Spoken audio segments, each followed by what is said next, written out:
Hello friends, welcome to Jyotsna medical education. आज हमारा topic है साइनसाइटिस।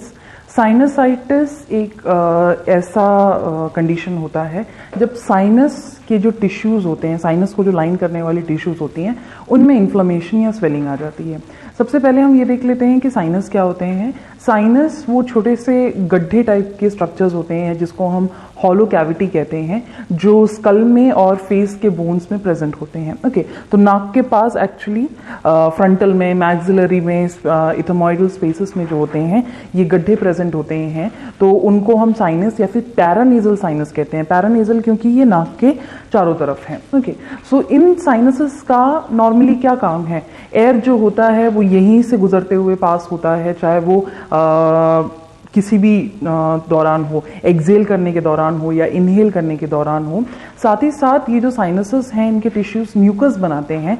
म्यूकस हमारे सांस लेते वक्त जो एयर होता है उसको थोड़ा सा नमी देने के काम आता है, और ये नमी की वजह से ही कभी भी जैसे ड्राई एयर की वजह से ज़्यादातर जो ब्लीडिंग होने के चांसेस होते हैं या और भी जो प्रॉब्लम होती है वो ख़त्म हो जाती है क्योंकि ये म्यूकस प्रेजेंट होता है। ओके, सो ये जो साइनस है, ये जो गड्ढा है, वहाँ पे जो टिश्यू हैं वो अगर किसी कारणवश उनमें स्वेलिंग हो जाए या इन्फ्लेमेशन हो जाए तो उस कंडीशन को हम साइनसाइटिस कहते हैं। ओके, सो साइनसाइटिस बेसिकली दो तरीके के होते हैं, एक्यूट और क्रॉनिक। एक्यूट का मतलब है जो बहुत कम दौरान के लिए होता है साइनसाइटिस, मतलब साइनसाइटिस का प्रॉब्लम स्टार्ट हुआ और कुछ दिन के अंदर अंदर या हफ्ते भर में वो चीज़ क्या हो गई, ठीक हो गई। ओके, जो क्रॉनिक साइनसाइटिस है वो कंडीशन है जब साइनसाइटिस की प्रॉब्लम बहुत वक्त तक चलती रहती है।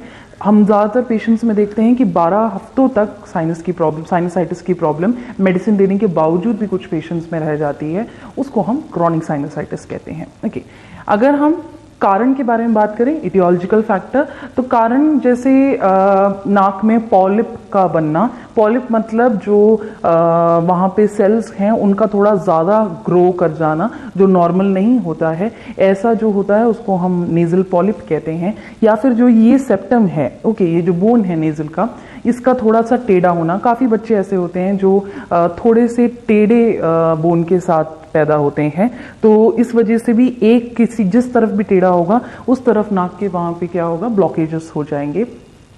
इसके अलावा कोई एलर्जिक रिस्पॉन्स हो सकता है, बच्चे को कोई एलर्जी हो सकती है, बड़ों को भी कोई एलर्जी हो सकती है, और वो एलर्जी वाली चीज़ जब होती है आसपास तो उसकी वजह से भी इरिटेशन हो सकता है। एलर्जी के अलावा कुछ ऐसी चीज़ें होती हैं जो नॉर्मली किसी को भी इरिटेट कर देती हैं, जैसे धूल उड़ना या फिर पेंट जो होता है उनके केमिकल्स, उसकी वजह से भी नाक के अंदर की जो टिश्यूज़ हैं उनमें इरिटेशन हो सकती है। या इनके अलावा हम देखते हैं कि अगर उनको कोई भी रेस्पिरेटरी प्रॉब्लम है किसी भी तरीके का, जैसे लंग्स में प्रॉब्लम है, लैरिंग्स में प्रॉब्लम है, ट्रेकिया में प्रॉब्लम है, या नाक में भी कोई प्रॉब्लम है, कोई इन्फेक्शन है, तो उसकी वजह से भी साइनसाइटिस हो सकता है। ओके, सो ये सारे होते हैं जो कारण हैं साइनसाइटिस होने के। पैथोफिजियोलॉजी, किस क्रम में ये बीमारी बढ़ती है?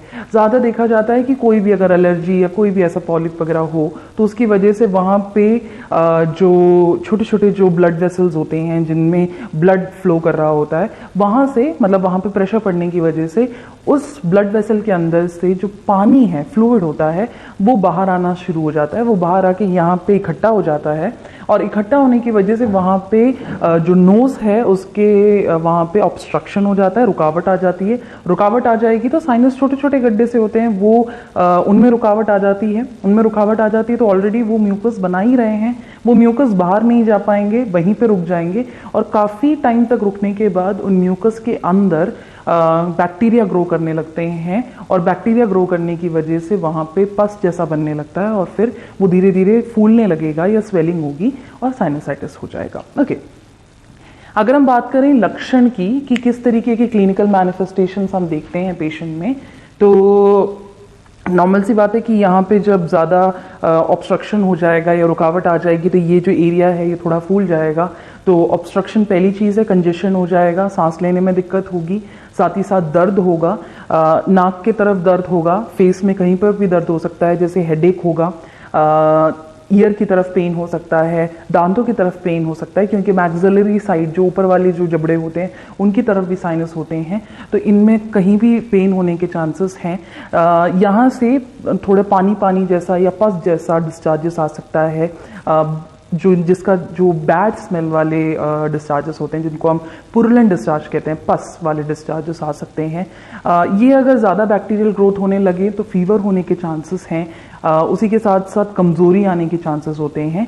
ये सारे जो हैं ये साइनसाइटिस के लक्षण हैं। जुकाम होना, खांसी हो जाना, गले में आवाज़ का बदल जाना, सोर थ्रोट जिसको हम कहते हैं, गले में बहुत ज़्यादा एक नुकीलापन जैसा दर्द होना, ये सारी चीज़ें हम लक्षणों में देखते हैं। ओके, अगर हम बात करें कि हम जांच कैसे कर सकते हैं, तो सबसे पहले तो हम एक पूरी तरीके से एक हिस्ट्री ले लेते हैं पेशेंट से कि उन्हें पहले से किसी चीज़ की एलर्जी तो नहीं है, पहले भी क्या उन्हें साइनसाइटिस होता है तो कितने टाइम तक रहता है, ये सारी चीज़ें उनकी फैमिली में तो नहीं है, ये सब कुछ हम हिस्ट्री में ले लेते हैं, उनसे एक हिस्ट्री ले लेते हैं। और साथ ही साथ हम उनका एक एग्जामिनेशन करते हैं, जैसे हम टच करके देख सकते हैं कि वहाँ पे सूजन है या नहीं है, ये सारी चीज़ें हम कर सकते हैं।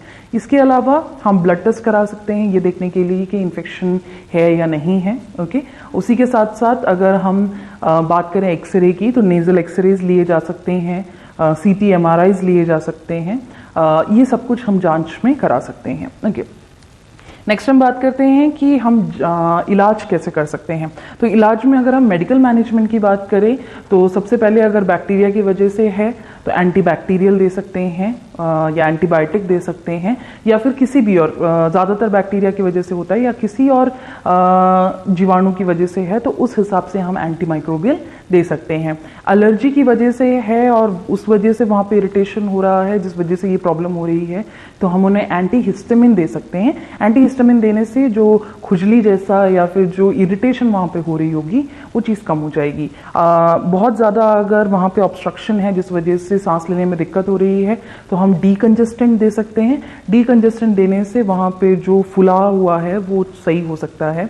साथ ही साथ हम उन्हें अगर बहुत ज़्यादा कफ भर रहा है, बहुत ज़्यादा नेसल डिस्चार्जेस हो रहे हैं तो उसलिए हम क्या दे सकते हैं, म्यूकोलाइटिक दे सकते हैं।